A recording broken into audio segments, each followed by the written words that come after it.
I'm Jen Carlos with this week's ELCAT News Update. First, here's a quick summary of the top stories this week.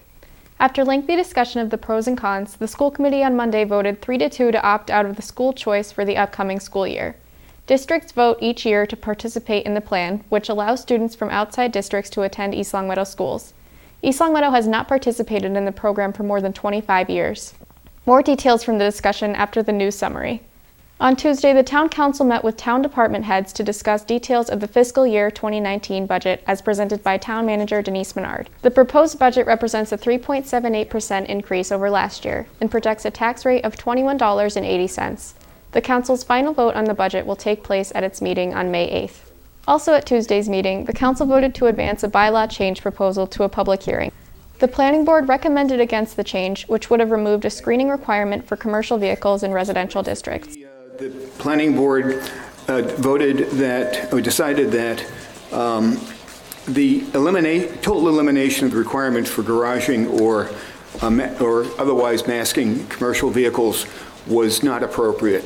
And after more than a year of discussions and proposals, developers of a large-scale commercial and residential project on Chestnut Street withdrew their petition to seek a zone change for the former package machinery property.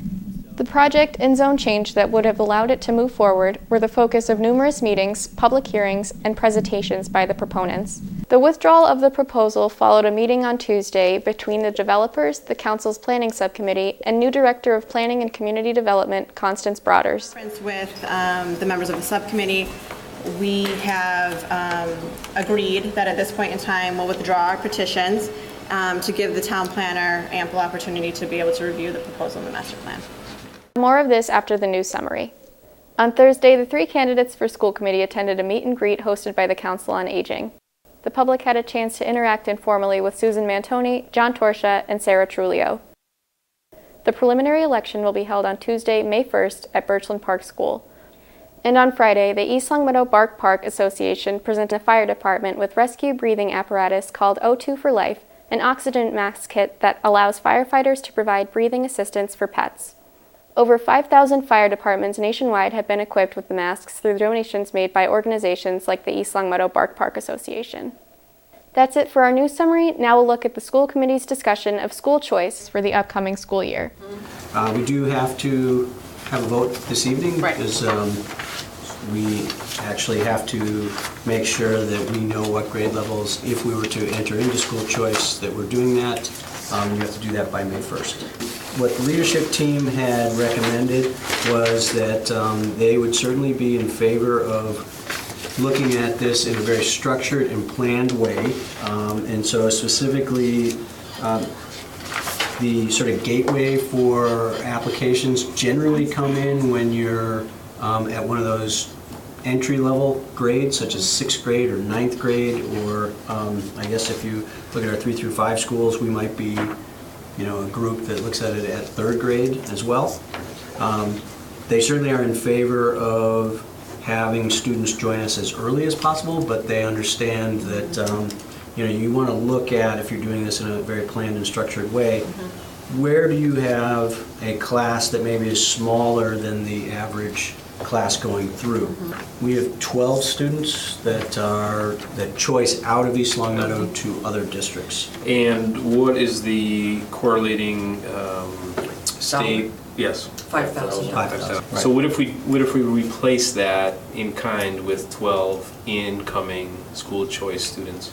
You would immediately get 5,000 per student. Is it our responsibility as elected officials to say, we're losing 60,000 for kids that are going out of district, let's just replace that?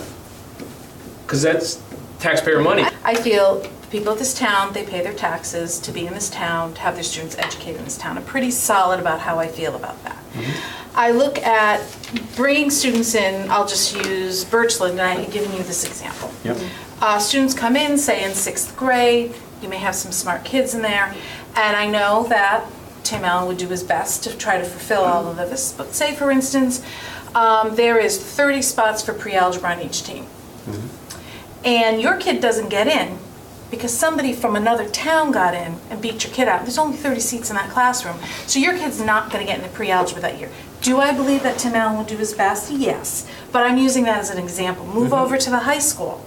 What if there's only 2 sessions of AP Psych and there's only 30 seats in each of those? Your student doesn't get in because they can only fit so many. Now you might say, all right, we'll put some in 10th grade and not the other grades, but a lot of the grades spill over where they're all going for the same class. You might have a 10th grader and a 9th grader wanting the same class, or a 12th grader and an 11th grader. And I'm assuming they do it the higher the grade gets it. But I just feel that the little bit of money, I think, in a $30 million budget is not worth the potential even of a student coming in that may have severe situations that we've got to fix. And it's going to take a year by the time, because and we have to incur these costs until we catch up with the school and we get all the information.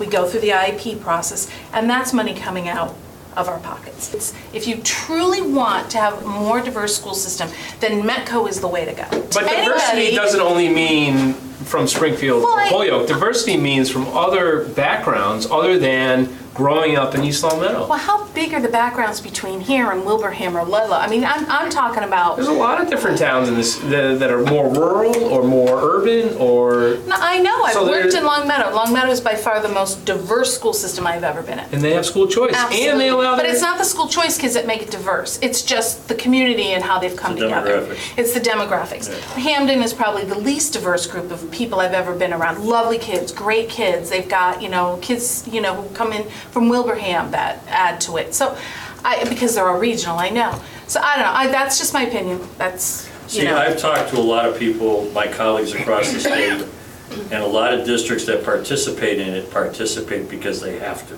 They need it they need it to supplement their budget. The city of Chicopee, for example, just added 96 seats because they, in this current year, have a $600,000 hole in their budget. So don't we have years that are leaner than others? I agree with that. And so why not now try 12 students? That's one per grade on average, and get into it. And so then we feel it out. If we don't, it doesn't work out, we let the 12 kids go through the grades, and then we're done. Okay. I'm going to move that we participate in school choice for the 2018-19 school year for a total of 12 students, and have 4 in the 3rd grade, 5 in the 6th grade, and 3 in the 10th grade. I'll second. Motion's been made and seconded. Any further discussion on that? All right, so all those in favor for school choice, please say aye. Aye. All those opposed, nay. Nay. Okay, and that fails, 2-3. Sorry, guys. That's okay, I appreciate the conversation. It's very good.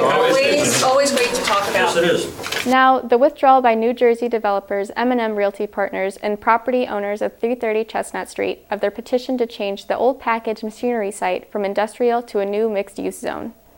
Discussions began over a year ago when the owners first approached the town with the concept of a mixed-use development project involving M&M.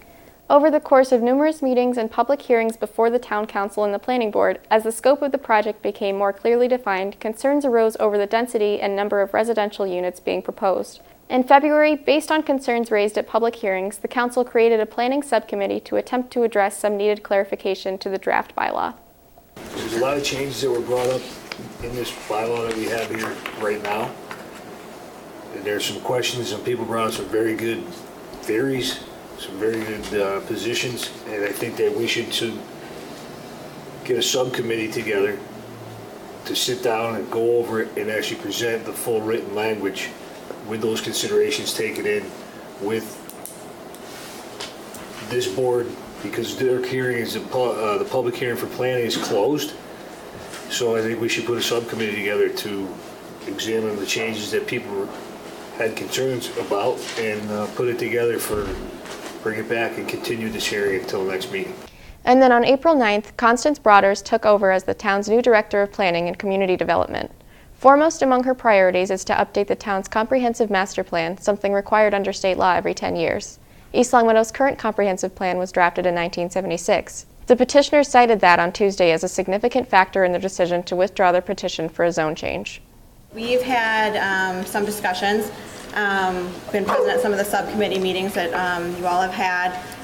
We've met your new town planner, Ms. Browders, and I think we want to make sure that given this new town planner coming on board, we want to give her ample opportunity to be able to review any proposal that we have, as well as the master plan that the town has, and address any issues with respect to that. So in conference with the members of the subcommittee, we have agreed that at this point in time we'll withdraw our petitions to give the town planner ample opportunity to be able to review the proposal in the master plan. Last November, the developers indicated at a public hearing that cleanup of the site would proceed whether or not the zone change process moved forward. If the site itself, you talked about the decrepit site, if the zoning is not changed or if the zoning situation is not accepted, will you still plan on cleaning up the property, or do you plan to leave it and move on? No, we are actually, that was the meeting I had this afternoon. So first of all, the current owner has owned it for a long time. So they've been long-term East Long Meadow property owners, for a long time, and they're going to continue being property owners for a long time. So they have already undertaken, a superficial cleanup of the site, if you will. The secondary cleanup is going to take place next. And then we've already decided collectively with them that it's time, that the building it's had its life. It's time for the next chapter. So the current owner is going to follow through with that? Yes, it'll be cleanup process. Yes. What happens next at the property on Chestnut Street remains to be seen. Now here's what's happening at the East Longmeadow Library this week. On Tuesday, May 1st from 6 to 8 p.m. is Great Decisions. Great Decisions is America's largest discussion program on world affairs. Copies of the briefing book are available at the library, and registration for the meetings are required. This week's topic, South Africa's Fragile Democracy. On Friday, May 4th from 10:30 a.m. to 11:15 a.m. is Simply Stories with Miss Michelle. Babies and toddlers love this fun-filled story time with Ms. Michelle. Enjoy a couple of stories, finger plays, music, and of course playtime. This is a drop-in program for children birth to 3.5 years of age. And on Saturday, May 5th from 10 a.m. to 1 p.m. is Creative Writing for Teens. This creative writing workshop with a focus on science fiction and fantasy is open to teens ages 14 and up. Be prepared to write, read, and share your work. Receive constructive feedback, learn the fundamentals of fiction, and explore two of the most popular literary genres. Open to aspiring authors at all levels, bring paper and a pen, or a laptop or tablet, and your imagination. Registration is required, and this group will meet every Saturday from April 7th to May 26th. And finally, the East Longmeadow Lions Club will hold its annual pancake breakfast on Saturday, May 12th from 8 a.m. to 11 a.m. in the ELHS cafeteria. Pancakes, sausages, juice, coffee, as well as raffle prizes and a bake sale will be provided. Proceeds will support the Spartan Girls Track and Field Team. Tickets are $5 for adults, $3 for kids, available at the door. That will do it for this edition of ELCAT News. I'm Jen Carlos. See you next time.